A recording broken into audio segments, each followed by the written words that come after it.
Welcome back to சஹா டிகோட்ஸ். எல்லாரும் நல்லா இருக்கீங்கன்னு நம்புறேன். நம்ம இந்த வீடியோல பார்க்க போறது, நம்ம சேனலை சப்ஸ்கிரைப் பண்ணாம பாத்தீங்கன்னா மறக்காம சப்ஸ்கிரைப் பண்ணுங்க. வாய் திறக்க மாட்டாரா விஜய்? நம்ம எல்லாம் ஓட்டு போட்டது வந்து விஜய் வந்து முதலமைச்சர் ஆயிடுவாரு, பயங்கரமா பண்ணிடுவாரு, அப்படி செஞ்சிருவாரு இப்படி செஞ்சிருவாரு அப்படின்னு சொல்லிட்டு நம்ம எல்லாம் ஓட்டு போட்டு விஜய் கொண்டு வந்து தமிழக மக்கள் வந்து கொண்டு வந்து உட்கார வச்சோம். 2 நாளா சட்டமன்ற கூட்டம் நடந்துகிட்டு இருக்கு. யாரு எந்த கேள்வி கேட்டாலும் இவர் வாயே திறக்க மாட்டேங்கிறாரு. இவருக்கு என்ன பிரச்சனைனே தெரியல. ஏதாவது நடிகைகளை பார்த்தா நல்லா இழிச்சுக்கிட்டு நல்லா சிரிக்கிறாப்புல, அதே மாதிரி சட்டமன்றத்தில் உட்காந்தானா எதே பறி கொடுத்த மாதிரியே வந்து உட்காந்துருக்காப்புல. என்ன பிரச்சனைங்கிறது தெரியல.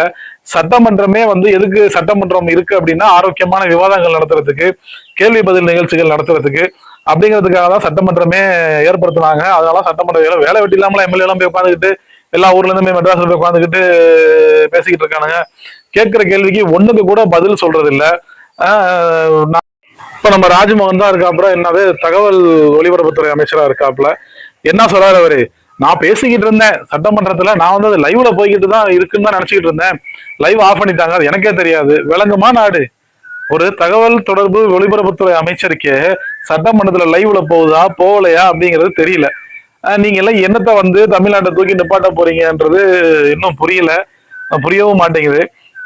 வெளிப்படைத்தன்மை இருக்கும், அது இருக்கு. நீங்க ஏன் சட்டமன்ற உங்களை கிழிச்சு தொங்க விட்டுவானுங்கன்ற பயமா? திமுக காரங்க பேசுறதுக்கு பதில் கொடுக்க முடியாது. விஜய் கேள்வி கேட்டா ஆதவர்ஜன் எந்திரிச்சு பதில் சொல்றாப்புல, நாட்டு சீட்டு. இன்னொரு பக்கம் ராஜ்மோகன் எந்திரிச்சு பதில் சொல்றாப்புல. அவன் துறைக்கு அவன் சம்பந்தப்பட்ட துறையில இருந்து அவன் பதில் சொல்ல மாட்டேங்கிறான். ஏதோ 2 பேர் 3 பேர் இருக்கானுங்க, சொல்லி கொடுத்து வச்சிருக்கானுங்க. ஆனா நம்ம தலைவர் ஸ்கிரிப்ட கொடுத்தோம்னு வச்சுக்கோங்க, அப்பா அடிச்சு நவுத்துவாப்புல, பயங்கரமா பேசுவாப்புல ஸ்கிரிப்ட கொடுத்தா. அதே சட்டமன்றம் தான் இளவூர்ல வந்து அப்படியே உட்காந்துருக்கு. எதுக்கு முடியலன்னா ரிசைன் பண்ணிட்டு வேற யாரையாவது ஆதவர்ஜனா கூட போட்டு அவர்தான் சொல்றானுங்க, இவர் வந்து டம்மி பாபா சிஎம். யாரு? விஜய் வந்து டம்மி பாபா சிஎம், ஆதவர்ஜனா தான் ஆக்டிவ் சிஎம் அப்படின்ற மாதிரி செலவு பண்ண தானே. அதனால இப்படி போய்கிட்டு இருக்கு. நமக்கு ஒன்றும் தெரியல, தெரிஞ்சுக்கணும்னு ஆர்வப்படுற மாதிரியும் தெரியல. ஏதாவது நம்ம படிச்சு பார்ப்போம், கேட்போம், இருக்கிற டிபார்ட்மெண்ட் இருக்கு, எப்படி எப்படி இருக்கு, நம்ம தான் கையில வச்சிருக்க தான் சார்ந்த துறையை பத்தியும் ஒன்றும் தெரியல, அடுத்த துறையும் ஒன்றும் தெரியல. பேரு மட்டும் முதலமைச்சர். ஏதோ மக்களோட மூஞ்சியை பார்த்து ஒரு கவர்ச்சியை பார்த்து ஓட்டு போட்டுருச்சு. அடுத்த தடவை இதெல்லாம் நடக்குமாங்கிறது கண்டிப்பா நடக்காது, நடக்கவும் கூடாது. அது வேற பிரச்சனை. ஏன்னா இவங்க பண்ணிட்டு போனதை சரி பண்றதுக்கே 10 வருஷம் ஆகும் அப்படின்னு சொல்றாங்க. ஏதாவது பேசுங்க வாயை திறந்து, இல்லைன்னா ஸ்கிரிப்டாவது ரெடி பண்ணிக்கிட்டாவது வாங்க. ஆனா சட்டமன்றத்தில் அப்படி ஸ்கிரிப்ட் ரெடி பண்ணிட்டு வர முடியாது.